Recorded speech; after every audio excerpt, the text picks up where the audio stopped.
Yo, what's up mga kaibigan? Hali na tayo magkwentuhan. So dahil nga sa talo ng Los Angeles Lakers kahapon kontra sa Sacramento Kings ay bumagsak na sila sa 10th seed ng Western Conference. Isang bagay nga kapansin-pansin sa Lakers. Ang starting five nila ay malakas. Kayang-kaya nga nilang makipagsabayan sa mga top teams kung ang lima lang naman ni D'Lo, Austin Reeves, LeBron James, Rui Hachimura at Anthony Davis ang pag-uusapan.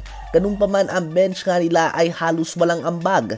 Sa game kahapon ay nagtala ang bench ng Lakers ng 18 points. Si Malik Monk ng Kings ay gumawa ng 26 points, 5 rebounds and 8 assists, outscoring the whole Laker bench. Overall ay 50-18 ang bench points mga kaibigan sa game ng Lakers at ng Kings. Sa game laban sa Denver Nuggets ay gumawa ang Lakers ng 114 total points at 102 points nga dito ang nanggaling sa kanilang starting lineup. 12 points lang nga ang ginawa ng bench nila. Don't get me wrong, napaka-talented nga ng Lakers bench. May mga player nga sila dyan na starting caliber sa ibang team.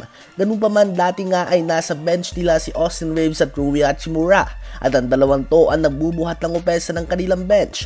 Ngunit ngayon nga na nasa starting lineup na sila ay solid naman ang pinapakita nila. Ganun pa man ay nangungulelat na nga ang kanilang bench. Kaya naman kailangan nga na gumawa ng desisyon o adjustment ni Coach Darvin Ham sa pagbalasa ng players niya.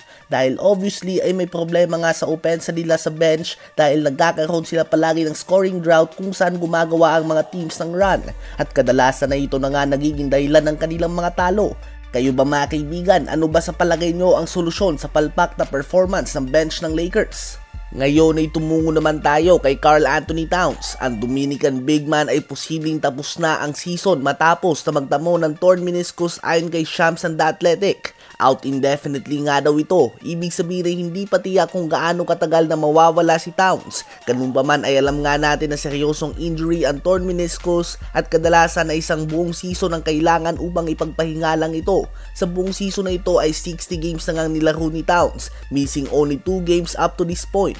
Nag-average din siya ng 22.1 points and 8.4 rebounds per game on 50.6% shooting sa field. Enough upang makonsider siya bilang isang all-star. Edwards nga ang number 1 option ng team na ito, ngunit si Towns ang clear number 2. Posible nga sila makapasok pa din sa playoffs dahil sila nga ang number 1 ngayon even without Towns. Ngunit kapag playoffs na nga ay ibang usapan na ito. Ang injury na ito ay posible maging dahilan ng magkaroon ng significant na pagbabago sa takbo ng Western Conference playoffs. Bad news nga ito para sa Minnesota Timberwolves na napakaganda sana ng nilalaro ngayong season. Chance din sana nila ito na patunayan na hindi lamang sila pang regular season bagkus pang playoffs na din.